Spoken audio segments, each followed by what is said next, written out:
Kung hindi mahilig sa itlog ang inyong mga anak, ito yung gawin yung mga moms, itlog pugo yan pero pina-level up at lalo magugustuhan ng inyong mga anak.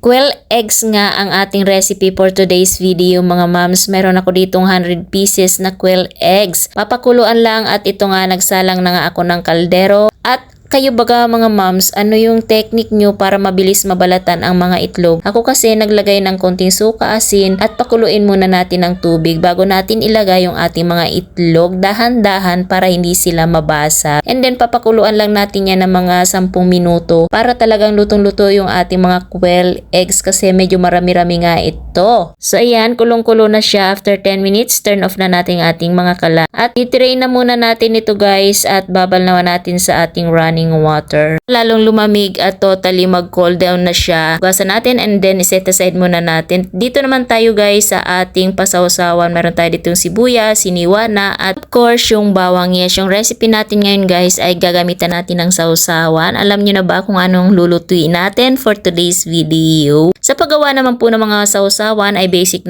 na yan. Ito yung way ko ng paggawa. So naglagay lang ako dyan ng kaunting suka at nilagyan ko nga ng tubig and yun, minix-mix lang at naglagay pa ako ng asukal to balance nga yung asim at para may konting tamis kasi mga bata ang kakain. At ito na nga guys, totally cold down na yung nilaga nating itlog pugo and then shake lang muna natin nang mag-crack sila. Eto na nga guys, titingnan natin kung legit ba talaga yung paglagay ng asin at suka sa paglaga ng itlog para mabilis mabalatan. Yes, legit na legit. Kita nyo naman yan guys, hindi siya madikit at mabilis nga lang siya matanggal sa itlog. So medyo marami-rami nga itong babalatan ko guys, 100 pieces. Yes, napaka-kaunti lang yung ating lulutuin. Bali guys, ang lulutuin natin for today's video, quick lang naman ito guys. Pero ile-level up natin, ika-crunchy natin, iibahin natin yung coating para lalo magugustuhan ng inyong mga chikiting pag hindi kumakain ng itlog. Nako, papakain nyo nito for sure. At fast forward, ito na nga guys, lahat ng itlog na nabalatan ko, nahugasan na yan at i-drain natin. Bali, magmimix tayo dito ng half cup of flour and 1/4 cup of breading mix. Para ito sa first coat ng ating mga quail eggs. And then maglagay tayo ng pampakulay. Naglagay ako dyan ng sweaty powder. Mix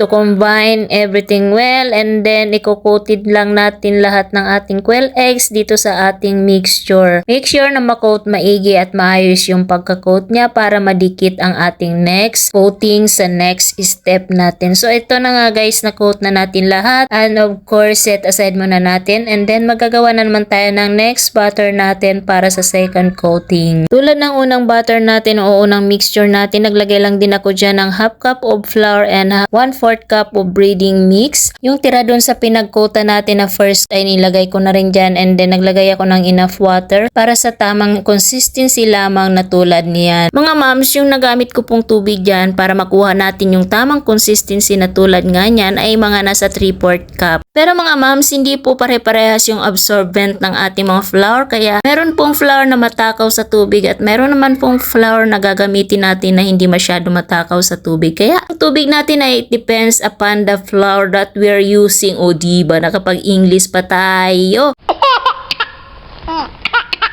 As you can see mga moms, left and right na nga yung ginamit ko dyan na kamay para mabilis talaga matapos. Kasi nga ginusto natin to o ginusto ko to kaya ay yan panindigan na natin na matapos ang 100 pieces of quail egg na kwek-kwek. Pero caring naman mga moms, yun nga at natapos na at nagsalang na nga ako ng kawali at nilagyan ko na ng mantika nang sa ganon uminit na ang ating mga mantika at pwede na tayo magprito nito. So hindi pa nga natapos yung ating paguguluhin sa breadcrumbs mga moms. Pero magpiprito na tayo at may batang nag-aantay na at laging nagtatanong if it's ready na ba. So ito na, mainit yung ating mantika. Kailangan mainit na mainit and then iset na natin sa low heat para hindi masunog yung ating kwek-kwek na crunchy. Mabilis lang po kasi masunog yung pinaka breadcrumbs natin kaya kailangan nasa tamang lakas lang yung ating mga apoy. Halu-haluin lang natin para even maluto at para even talaga na magiging golden brown. Natulad nga nito, tanggalin na natin na nilagay natin sa strainer para matanggal yung mga excess oil. And then sunod na naman natin yung next batch pa na ipiprito natin.